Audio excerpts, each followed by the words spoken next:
Atos capítulo 1, versículo 1 diz assim: fiz o primeiro tratado ao Teófilo acerca de tudo que Jesus começou não só a fazer, mas a ensinar, até o dia que foi recebido em cima, depois de ter dado mandamento pelo Espírito Santo aos apóstolos que escolhera, aos quais também, depois de ter padecido, se apresentou vivo com muitas e infalíveis provas, sendo visto por eles por espaço de 40 dias, falando das coisas concernentes ao reino de Deus. E estando com eles, Jesus, depois da ressurreição já, determinou-lhes que não se ausentassem de Jerusalém, mas que esperassem a promessa do Pai, que disse ele: de mim ouviste. Porque na verdade, João batizou com água, mas vós sereis batizados com o Espírito Santo, não muito depois desses dias. Aqueles, pois, que se haviam reunido, a gente estudou semana passada até o versículo 5, aqueles que estavam reunidos ali, os discípulos, perguntaram-lhe, dizendo: Senhor, restaurarás tu nesse tempo o reino a Israel? E ele disse: não vos pertence saber os tempos ou as estações que o Pai estabeleceu pelo seu próprio poder. Mas, e é esse versículo que eu quero conversar hoje, mas recebereis a virtude, algumas versões falam, recebereis o poder, diga assim, o poder do Espírito Santo, que há de vir sobre vós, e ser-me-eis testemunhas, diga testemunhas, tanto em Jerusalém, como em toda a Judéia, Samaria e até os confins da terra. O texto continua dizendo: e quando dizia isso, vendo eles, foi elevado às alturas e uma nuvem recebeu, ocultando os seus olhos. Pular aqui. Amados, esse texto aqui, ele vai descrever, esse Atos 1:8 principalmente, que é o nosso objeto de meditação hoje. Esse texto descreve a igreja dos primeiros 30 anos, a expansão da igreja. Ele dá aqui o plano de ação que Jesus estava dizendo: olha, vocês vão fazer o seguinte, Jerusalém, Judéia, Samaria e até os confins da terra. Estava dando o caminho para eles. Era o plano de ação da igreja com relação à evangelização do mundo e como que eles deviam se preparar com a presença, com a capacitação do Espírito Santo. Aquele texto anterior, a partir do versículo 1, eram os últimos ensinos de Jesus antes de Jesus subir aos céus. Jesus havia morrido, ressuscitado, e agora por 40 dias apareceu a discípulos, a centenas de pessoas. Nós meditamos nisso domingo anterior.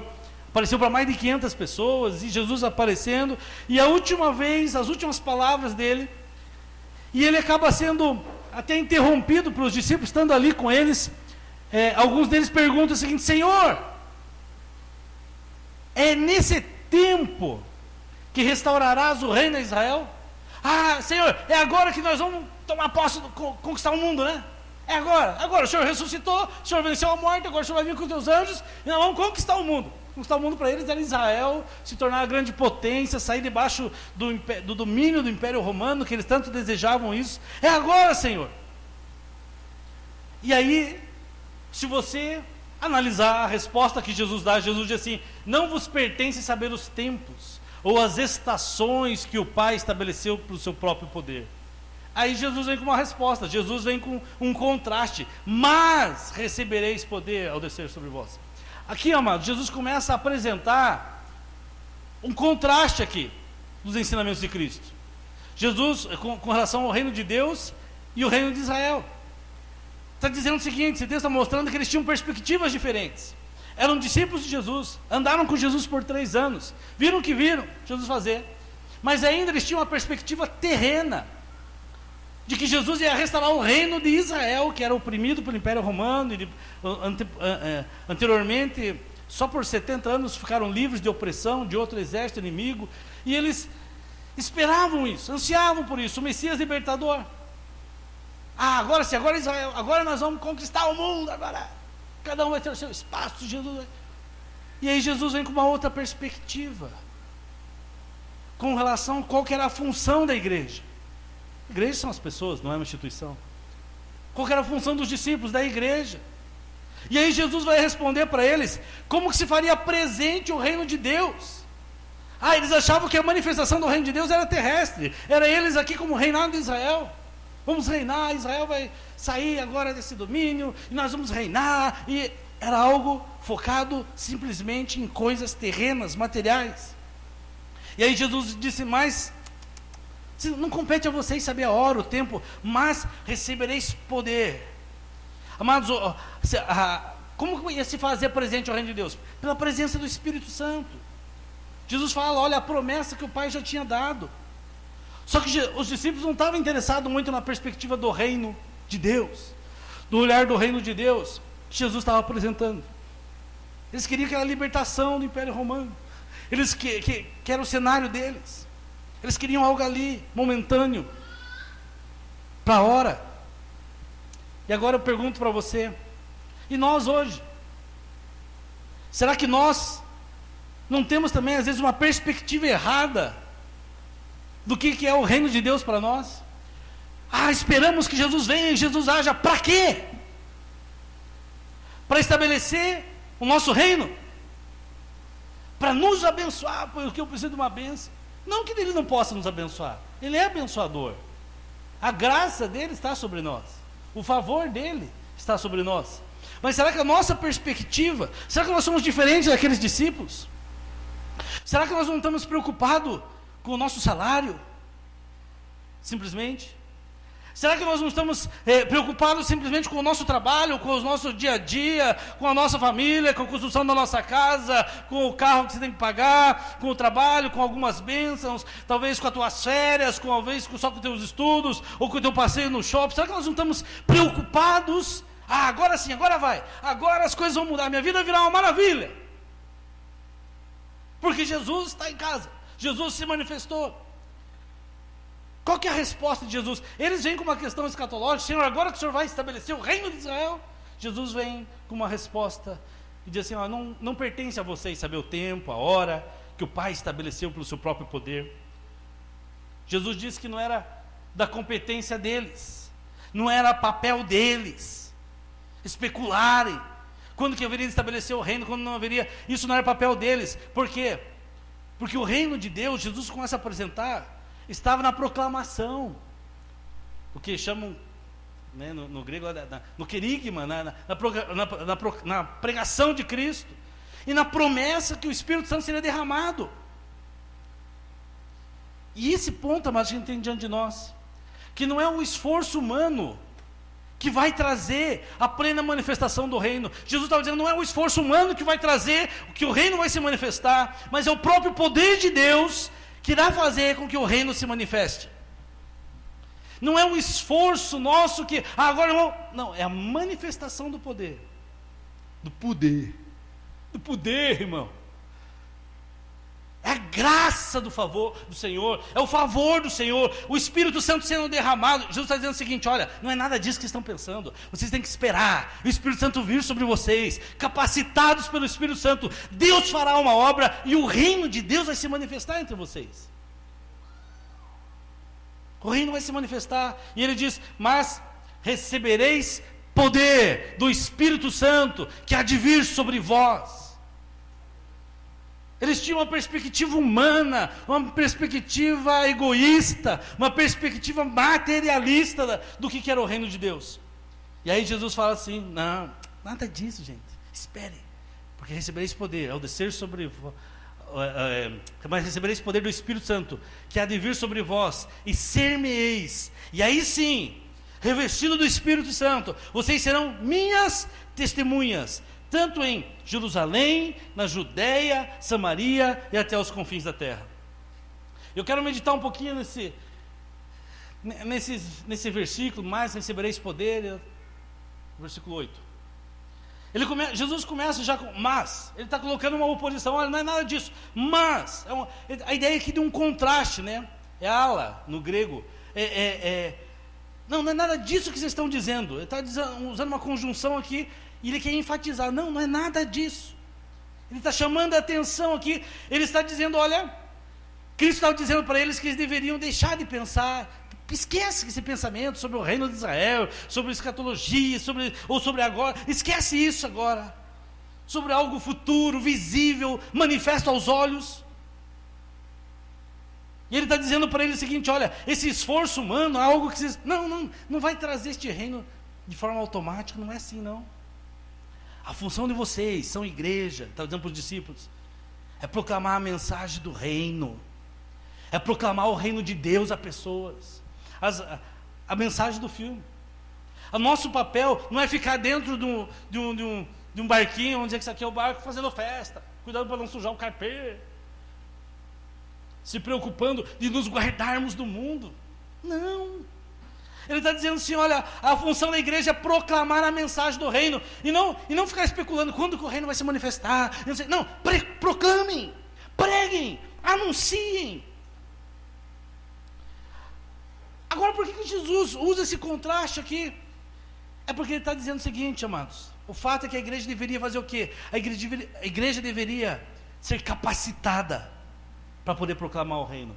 Mas recebereis o poder do Espírito Santo que há de vir sobre vós, e ser meus testemunhas. Eles precisavam receber essa capacitação para daí ser testemunha. Eu e você precisamos ser capacitados por Deus para sermos testemunhas daquilo, da proclamação do reino. E aí ele fala assim, mas recebereis aqui, aqui, é isso aqui no grego, não sei como pronuncia, mas lepste, tirei o P ali, lempsete, é por aí. E esse verbo aqui, mas ele quer dizer a ideia do quê? Ele está na forma passiva, mas ele tem um sentido ativo, é indicativo no tempo futuro. Ele está dizendo para uma certeza de um recebimento, mas recebereis, vocês vão receber. Eu asseguro, ele está dizendo, eu asseguro disso. Vocês vão, é um fato que vai acontecer. Ele estava falando para os discípulos. E aí vai receber o quê? O dunamis, ou dinamin, depende do tempo verbal ali. O dunamis, ou poder, o dinamin. O que significa isso? Eles vão receber uma força, uma habilidade, uma capacitação. Mais especificamente nesse texto, essa palavra está compreendida como habilitação. Vocês irão receber uma capacitação. Vocês vão receber um poder que os capacita para ser testemunha. Você vai receber um poder que o capacita, que o prepara. Mas quando que vem esse poder capacitador? Que momento que a igreja vai experimentar isso? E Jesus fala, o texto diz que quando descer, mas recebereis poder, quando descer sobre vós, ou que há de vir sobre vós, quando descer sobre vós. Essa palavra aqui, no grego, é um particípio, eptontos, que quer dizer o seguinte, refere-se a uma ação passada, mas com resultado duradouro. Que é um particípio auristo do grego. Um passado de forma completa, uma ação passada, aconteceu de forma completa, mas ela é contínua. E ele está dizendo para os discípulos, olha, vocês irão receber esse poder, quando descer sobre vocês, ou tendo descido sobre vocês, quando vir sobre vocês, quando for derramado sobre vocês. O que vai ter que ser derramado? O que viria a ser derramado? Quando tendo descido o Espírito Santo. Diga, Espírito Santo. Não é poder que é derramado, amados. Não é o poder que é derramado. É o Espírito que gera o poder que é derramado sobre nós. A última semana eu falei que o Espírito Santo está ao lado de fora. O cara não conhece Jesus. O Espírito Santo está ali, está acompanhando ele. Ele é o Consolador, está ao lado. O Paracleto, ao lado. Mas a partir do momento que você encontra Jesus, você entrega a tua vida a Jesus, o Espírito Santo passa a habitar em você. Você entregou sua vida a Jesus, Ele está em você. Mas nós entendemos que existe uma capacitação, que é o que Jesus está falando, porque os discípulos já tinham o Espírito Santo dentro deles. Jesus já havia soprado o Espírito Santo sobre eles, já tinha o Espírito Santo. Agora eles precisavam para ser testemunhas e cumprir a missão que Jesus estava dando para eles. E anunciar em Jerusalém, anunciar na Judéia, Samaria, até os confins da terra. Eles precisavam de uma capacitação, de uma habilidade, de uma habilitação. E essa habilitação, esse poder que viria sobre eles, seria dado pelo Espírito Santo. Dado pelo Espírito, que tem um adjetivo aqui, é o Espírito Santo. Fala da santidade de Deus. Amados, quem nos dá poder para andarmos em santidade? Isso aqui está falando de um Espírito que nos dá poder, que a igreja, que nós receberíamos algo que não seria corrompido. Por quê? Porque é santo. A fonte é Deus, é o Espírito Santo de Deus. A igreja não é marcada por um poder que não produz santidade. A igreja é marcada pela presença do Espírito, que nos capacita, nos habilita a andar em santidade. Tem gente que quer fazer o contrário. Eu não vou fazer isso, não vou fazer aquilo. Tentando no seu esforço, você não vai conseguir. Mas quando você se entrega, deixa o Espírito Santo agir em você, a graça de Deus agir em você, Ele te capacita para andar em santidade. Começamos a refletir a santidade do Pai. Ele nos capacita para isso. Ele produz isso. E aí nós cremos que a igreja é santa. Não por aquilo que a gente faz. Se fosse por aquilo que a gente faz, não estava perdido. Mas por aquilo que Ele é. E quando a gente fala que a igreja é santa, amados, significa acreditar que o poder que Deus deu à eclésia, à igreja, é santo. Por quê? Porque essa capacitação, esse poder, vem do Espírito Santo, que dá vida à igreja, que dá energia à igreja, que dá poder à igreja, capacita a igreja. A igreja, ela não é santa em si mesma. A santa igreja de Jesus Cristo. Não, por nós mesmos. Ela é santa porque ela é a habitação do Espírito Santo. Ela é santa porque Jesus pagou um preço, porque Jesus se colocou no nosso lugar. O Espírito Santo veio sobre nós e Ele foi graciosamente derramado sobre eu e você. De graça, favor não merecido.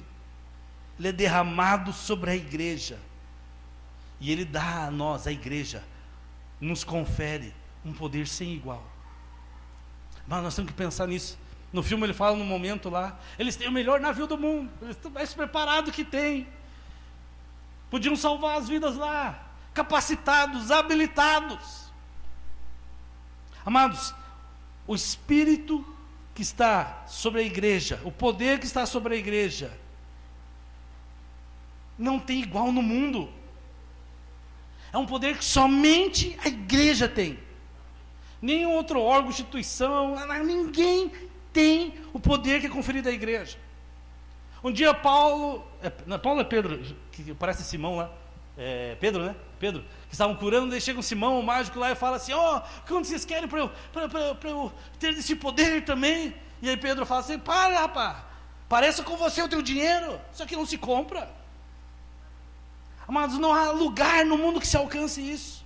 É algo que Deus nos dá, que Deus nos capacita. Mas aí tem uma pergunta: sobre quem que vem o Espírito Santo? Sobre todos os homens? Não. O Espírito Santo vem sobre pessoas que têm um pacto com Deus, sobre o povo do pacto, o povo da nova aliança, de quem entregou sua vida a Jesus, que quem entende que não é nada e que precisa de um Salvador, que reconhece a sua dependência de Cristo, que nós, por capacidade, nós não somos nada. Quando nós reconhecemos isso, aceitamos a graça dele, o favor dele, o amor dele por nós, esse povo chamado igreja, sobre ninguém mais, pois o lugar de habitação do Espírito Santo, amados, a Bíblia fala que é a igreja do Deus vivo, coluna e baluarte da verdade. É a igreja. Ele promete que a igreja, que o Espírito Santo seria derramado abundantemente sobre a igreja, sobre o povo dele. Epi e mas, sobre vós. E Cristo, ele começa a fazer de forma particular, ele faz de forma individual, a habitação do Espírito Santo. A redenção é particular? É, de cada um, não é? É. Os efeitos dela também, a habitação do Espírito Santo também. O Espírito Santo habita em você. O mundo não pode receber o Espírito Santo. O mundo não tem como receber, pois não vive isso. Não tem esperança que o Espírito Santo nos dá. Semana que vem eu vou falar um pouquinho sobre a volta de Jesus. Dá uma animada aí para você. Pegar a escatologia um pouco, que é o próximo versículo que depois fala que os anjos aparecem e falam assim para os discípulos: aqui estão olhando para o céu, esse Jesus, vocês viram subir, ele vai descer da mesma forma. A gente vai pensar um pouquinho sobre isso. Mas nós temos uma esperança. Por mais que hoje se prega o evangelho que é esperança só aqui na terra, né? Que é coisa só para a terra, mas nossa esperança vai além. Mas a eternidade já começou para nós. Vai além, nós temos que olhar além daqui, desse corpo. O Espírito Santo, amados, Jesus está ensinando que deve habitar naqueles que são alvo da morte de Cristo, alvo da morte redentora de Cristo. Você que foi alvo desse favor de Cristo, o Espírito Santo está sobre você. O Espírito Santo está sobre mim e sobre você, amém? Agora tudo isso por quê? Qual que é a finalidade? Para que o Espírito Santo ia ser derramado sobre eles? Para que o Espírito Santo ia ser derramado sobre a igreja? Qual a consequência disso na vida da igreja? A consequência, amados, é que a igreja seria transformada numa proclamadora de Cristo ao mundo. Tudo isso, amados, eu sou cheio do Espírito, tinha uma naia para cá, como é que é? Nendersfly, não sei o que e tal, e aí, sapatinho de fogo, tudo isso é bom. Mas para quê? Para ser testemunha. O Espírito Santo vem sobre nós para sermos testemunha, sermos proclamadores de Cristo ao mundo. O Espírito Santo habita na igreja para fazer de mim e de você, de nós, da igreja, testemunha da obra dele aos homens. Testemunho daquilo que ele fez, não para condenar, não para julgar ninguém, para dizer aquilo que Cristo fez, anunciar o amor e a graça que há em Cristo Jesus, anunciar que em Cristo Jesus todos os nossos pecados estão perdoados, presente, passado, futuro, que ele morreu por todos nós, que não há ninguém que não mereça, que não possa ser recebido pelo amor de Deus, não que não mereça, não que mereça, porque ninguém merece, mas a graça de Deus é isso mesmo, é favor imerecido, eu não mereço, mas eu recebo. Não é porque eu fiz algo para merecer, não, é porque Ele fez. E aí Cristo diz, e sereis minhas, ser-me-eis testemunhas. Outra versão fala, e sereis minhas testemunhas. O autor aqui, ele está usando um indicativo futuro, esse té, e chama a atenção que ele fala, ele está dizendo o seguinte, um fato concreto, está no indicativo também. Vocês serão minhas testemunhas, e usa um pronome possessivo aqui, minhas. Vocês serão minhas, no grego. Cristo continua sendo Senhor da igreja. E Ele exige, Ele espera, Ele está dizendo para ela, e Ele exige dela, exige de mim e de você, de nós não nos silenciarmos diante do mundo.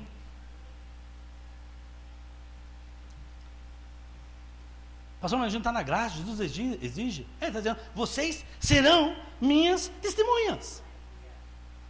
Eu vou capacitar vocês, e é isso que eu espero de vocês, capacitando que vocês sejam proclamadores, testemunhas minhas. Amado, você não pode confundir graça com não fazer nada. Graça com marasmo, graça com braço cruzado, não é nada disso. É entender o que Ele fez e sermos proclamadores. Mas o senhorio de Jesus, Jesus é Senhor na nossa vida, isso fica manifestado quando nós somos vocacionados a proclamar, nós somos chamados a proclamar o Evangelho, começamos a pregar o Evangelho, proclamamos a palavra dEle, não a nossa, a palavra dEle, aquilo que Cristo fez. Mas a igreja foi transformada, capacitada a ser testemunha. Ele estava dizendo para os discípulos, e dali viriam todos nós, estão sendo ser testemunhas. A palavra que ele usa aqui é mártires, mais que pregar o Evangelho com a voz, é de alguém que fosse martirizado pelo Evangelho, e eles foram, né? A maioria deles, os discípulos foram. Ou seja, na vida, na morte, a igreja deve ser testemunha de Cristo. Ao longo dos tempos, em qualquer era, a igreja tem que testemunhar. Cristo deve ser visto na nossa pregação, na vida da igreja, no dia a dia da igreja. E essa capacitação que a igreja recebeu do Espírito Santo é para isso. E aí Ele dá a nossa missiologia, a nossa missão, o nosso caminho, o nosso plano de trabalho. Ele está dizendo assim, vocês serão minhas testemunhas em Jerusalém, Judeia, Samaria e aos confins da terra. Ele não apenas capacita, e Ele não apenas promete, eu vou capacitar vocês, mas Ele indica o caminho que a igreja deve trilhar, por onde a igreja deve agir, por onde eu e você devemos agir. Ele diz em Jerusalém, como em toda a Judeia, Samaria, até os confins da terra. O termo aqui da ideia, não é que se faz eu faço, então evangelizo Jerusalém, depois eu vou para, não, é tanto em, quando está em Jerusalém, tanto em Judeia, tanto em Samaria, até os confins da terra, é ao mesmo tempo. Jerusalém era a cidade onde eles estavam, onde eles viviam. Judeia, vamos comparar com nossa realidade geográfica hoje, seria o estado, né? Então eu estava na cidade de Jerusalém, no estado da Judeia. Samaria era a parte mais norte de Israel, uma região mais ao norte, um outro estado, vamos dizer assim, e até os confins da terra, ou seja, todos os outros lugares. Jesus está dizendo para eles: olha, comece nessa cidade, mas eu não quero que vocês parem. Vão a todos os estados, todos os cantos, todos os lugares, todos os continentes, continuem se espalhando. E quando a gente começa a estudar o livro de Atos, você vê que eles fizeram justamente esse caminho. O espalhar do livro de Atos, né, quando eu dou aula do livro de Atos, lá e dou a divisão, eu uso essa divisão: Jerusalém, Judéia, Samaria, os confins da terra. O que Jesus está dizendo aqui, amados, é aquilo que ele falou já em Mateus 28, a grande comissão. Esqueci de apertar aqui. Jerusalém, Judéia, Samaria, confins da terra. Mateus 28, 18 diz: e chegando-se Jesus, falou-lhes dizendo: é-me dado todo o poder no céu e na terra. Portanto, ide, fazei discípulos de todas as nações, batizando no nome do Pai, do Filho e do Espírito Santo, ensinando-os a guardar todas as coisas que eu vos tenho mandado. E eis que estou convosco todos os dias, até a consumação dos séculos. Isso aqui é a grande comissão, a chamada grande comissão. Alguém já disse que também é a grande omissão, né? Porque a igreja às vezes não faz. Jesus estava dizendo para os seus discípulos: vão e façam discípulos de Cristo. Vão por toda a terra, discipulem pessoas, discipulem as nações. E aí alguém podia dizer: tudo bem, Jesus, nós vamos, mas para onde que a gente começa? Por onde que a gente vai? E ele dá o campo de ação: Jerusalém, Judéia, Samaria, os confins da terra. É simultâneo. E aqui, amados, quando a gente fala de Jerusalém, então vou lá para Jerusalém, pastor. Está falando da questão geográfica? Tá. Nós podemos fazer uma aplicação. Jerusalém está dizendo assim: anunciem, sejam minhas testemunhas em Jerusalém, onde vocês vivem, onde vocês convivem, onde vocês trabalham, onde vocês estudam, onde você mora. Pessoas parecidas com você, próximos a você, semelhantes a você. Muitas vezes eu entendo esse Jerusalém dessa forma também, se a gente não quiser olhar geograficamente. Mas onde você, a tua família, a tua Jerusalém, o teu trabalho, pessoas que estão lá convivendo com você. O Espírito Santo te capacita para você ser testemunha lá na tua Jerusalém, no seu trabalho, na sua faculdade, nos seus estudos, aonde for, na sua vizinhança. Isso não é papel do pastor, é todos nós sermos testemunhas. Esse é o sentido de ser de igreja. Sermos testemunhas, fazermos discípulos.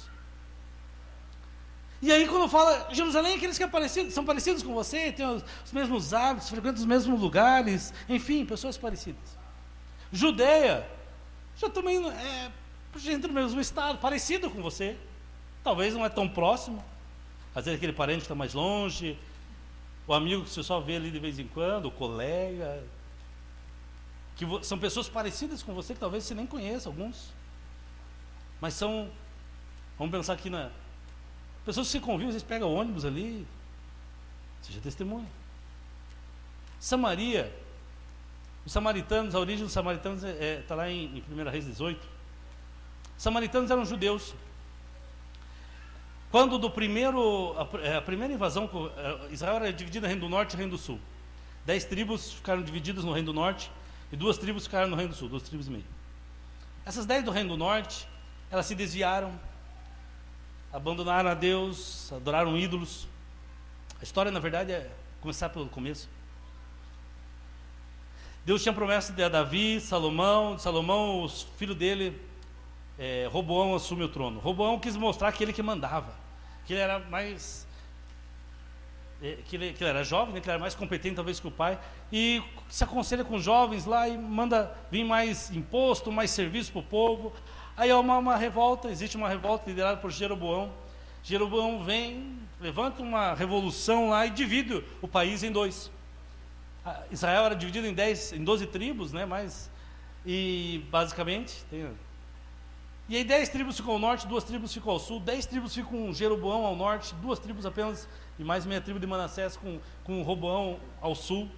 Jerusalém era ao sul.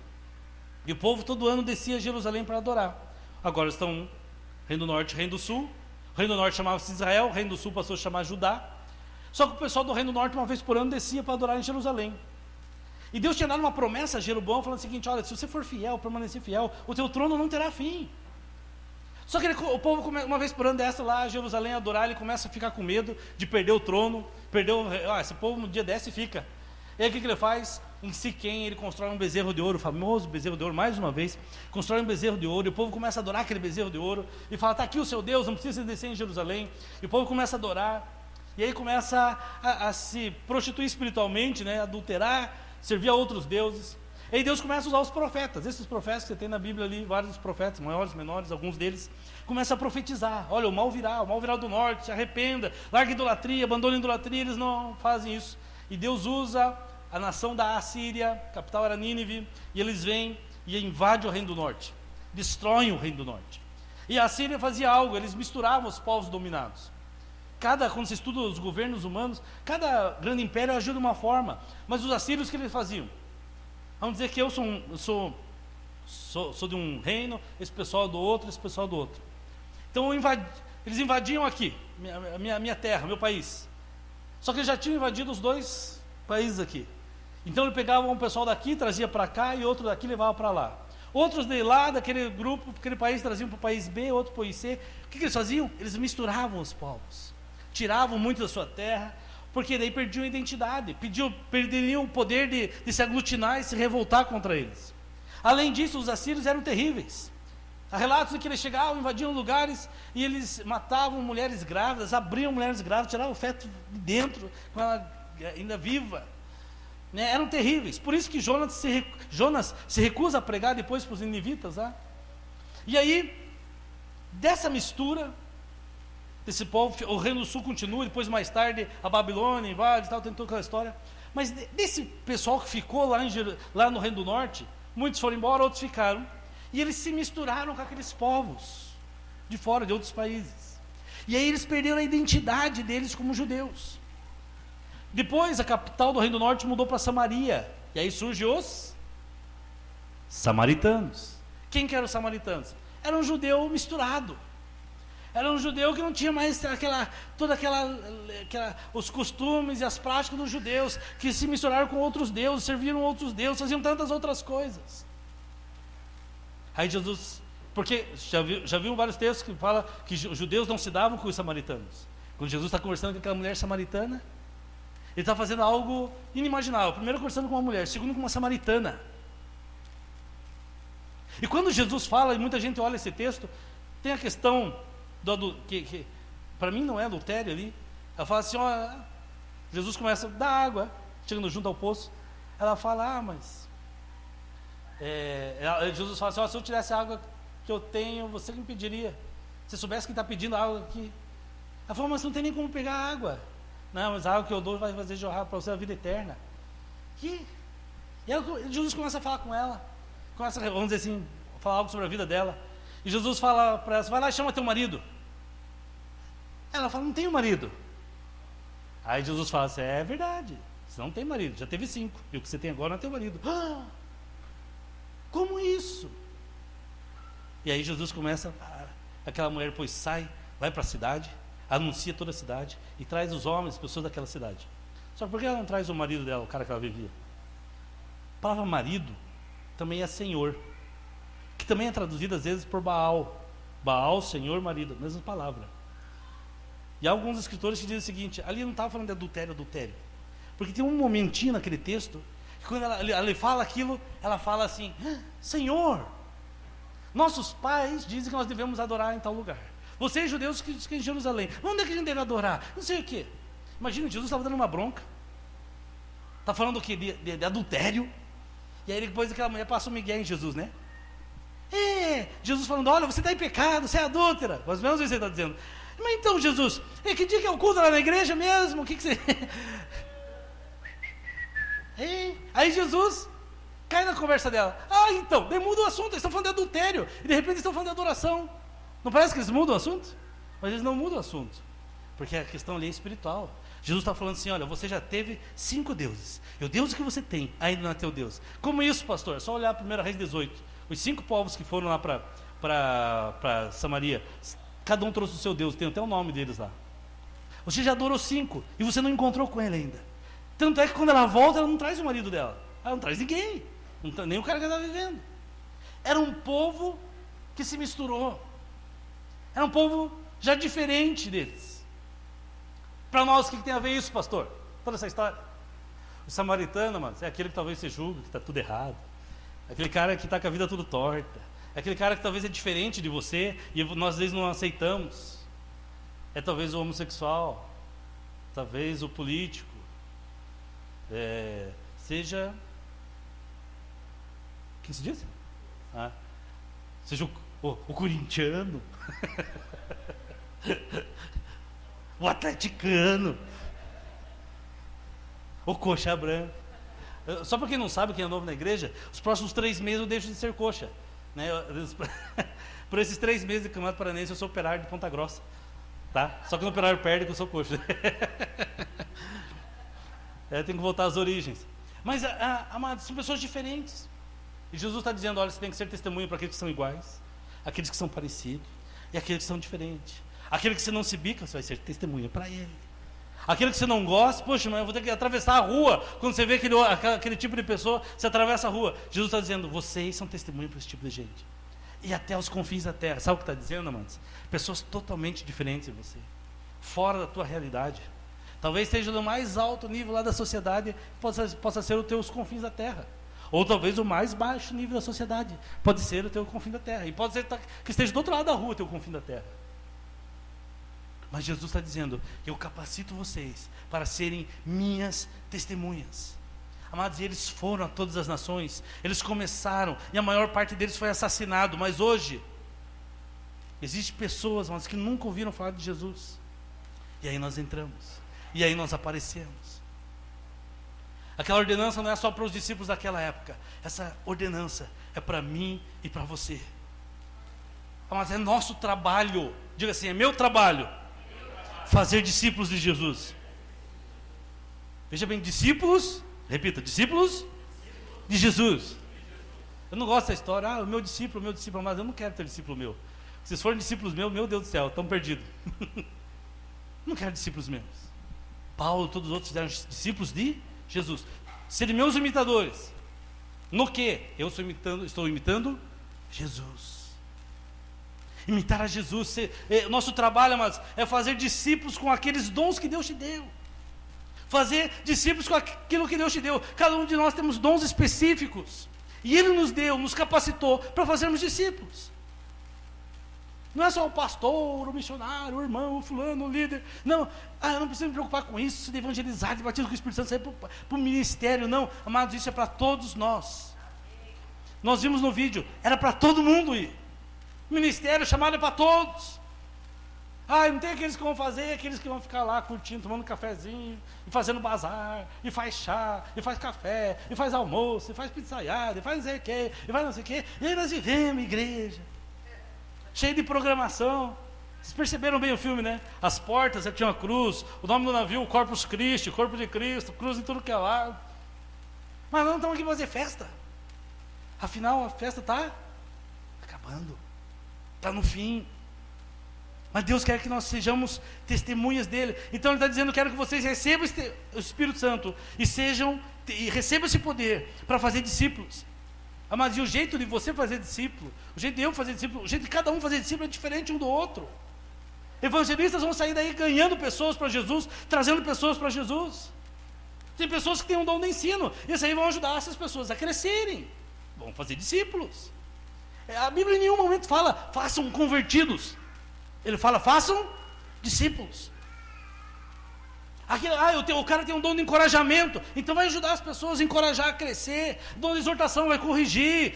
Cada um tem o seu papel no fortalecimento. E eu e você precisamos descobrir qual que é o dom, qual que é aquilo que Ele nos deu e usá-lo nesse processo de cuidar de pessoas, de cuidar daquele que está próximo, de discipular, de ajudar. É isso que Jesus nos chamou a fazer. E aí as instruções finais de Jesus, aquilo que Ele tinha de mais importante para os seus discípulos, Ele fala, esperem pelo Espírito Santo. E aí sejam minhas testemunhas pelo mundo inteiro. Nós não vamos esperar em Jerusalém, né? Então vamos ficar esperando a reunião da espera. Não vamos fazer a reunião da espera. Ele já veio sobre nós. Nós vamos sim fazer discípulos. Vamos buscar e pedir para Deus, nós queremos ser cheios, nos reveste, precisamos, dependemos de Ti. Não sei como fazer, o Senhor sabe. Nós queremos receber esse poder do Espírito Santo, essa capacitação do Espírito Santo. Pensando nisso, tem algumas coisinhas para nós pensarmos e aplicar, para encerrar.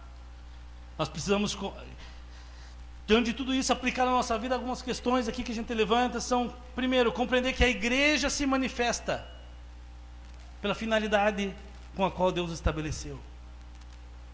Nós se manifestamos no mundo por aquilo que Deus nos estabeleceu: proclamar o reino dele, fazer discípulos. Nós somos proclamadores. Mas se analisar, às vezes a igreja está fazendo meio que de tudo. Igreja no geral, né? Corpo de Cristo geral, fazendo de tudo, e às vezes esquece do principal, que é proclamar. Eu gostei de algo que eu ouvi uma vez do R.R. Soares falou. Foi: a igreja, nosso papel é proclamar, é falar, é anunciar. E aí começamos a manifestar o reino de Deus. Compreender que Deus que capacita a igreja para cumprir os seus propósitos. Quando ele fala assim: você sabe o propósito? Eu sei o propósito. Mas quem capacita-nos para ir lá fora e mergulhar, salvar e abençoar pessoas, torná-las discípulos de Cristo? Não é só ganhar e deixar lá, ganhar e caminhar com a pessoa. É Deus que nos capacita. E aí entra a graça, o favor de Deus sobre nossas vidas. Terceira coisa, nós precisamos aplicar a verdade que a nossa eclesiologia, nem deu tempo de eu mudar aqui, nosso jeito de ser igreja, né? Eclesiologia, né? Nosso jeito de viver igreja é definida pela ação soberana do Espírito Santo. Mas é o Espírito Santo que age em nós. Nós temos falado isso nesses últimos dias. Mas deixa o Espírito Santo agir, deixa o Espírito Santo te guiar. Não adianta a gente vir com método: agora esse é o grande segredo para o crescimento da igreja, agora é esse, agora é aquilo. Não é. Cada lugar é aquilo que o Espírito Santo der, aquilo que o Espírito Santo nos conceder. E nós precisamos, amados, viver a realidade que não podemos transferir a nossa responsabilidade quanto à nossa missão. É do outro, é do pastor, é do líder, é do meu marido, é da minha mulher. Cada um tem o seu jeito de fazer. Uns são mais abertos, outros são mais espontâneos, outros não podem ver alguém que vai atravessar a rua lá. Você pega o Luiz e a Michelle e você fica, né, não tem tempo ruim para eles. Mas tem uns que são mais tímidos, mas cada um tem seu jeito. Do seu jeito. Deixa o Espírito Santo te usar. A igreja foi capacitada para proclamar o Evangelho. Mas às vezes a gente se apoia em muletas, né, missionárias aí, agências missionárias, mas isso é responsabilidade de toda a igreja. Nós abençoamos lá na Polônia o Belarmino, né? Em julho ele vai estar aqui com a gente. E falando do projeto na Polônia, que está lá, estamos abençoados. Estamos fazendo de certa forma. Agora não podemos cruzar o braço. Não, a gente já está abençoando missionário. Primeiro domingo de março, nós teremos um casalzinho que está indo para a Índia. Nós vamos abraçar mais um país agora. E é um projeto maravilhoso, a Missão Adore. Amados, eles já tem escola na Índia, eles implantam igrejas, tem uma escola com 1.500 crianças na Índia. Crianças que são órfãos muitas vezes, algumas delas, eles vão ver o vídeo e tudo. Né? Um pessoal aqui de Curitiba que foi para lá e começou. Eles compraram o terreno para fazer tipo a casa lar deles lá. Foi uma oferta da CCC aqui, da Comunidade Cristã de Curitiba, conseguiram comprar o terreno. 30, 20 reais sustenta uma criança lá na Índia, na escola. Estão abrindo agora, conseguiram um terreno, vão começar a igreja no Camboja, lugares onde não há igrejas. Esse casalzinho, Samuel, foi aluno meu, está indo para lá. Queremos, é uma forma de fazer? Mas nós não podemos transferir somente a responsabilidade. Alguns vão para lá, e nós vamos ajudar, e vamos dar base para eles. Mas nós aqui, no nosso dia a dia, e confiar que apenas Deus nos indica o campo. Ou seja, apenas Ele produz os resultados da igreja. Mas não é aquilo que nós fazemos, mas é aquilo que Ele faz. Vou chamar o pessoal do louvor aqui. É aquilo que Ele faz, amados. Ele deu o campo. Ele falou: Jerusalém, Judeia, Samaria e até os confins da terra.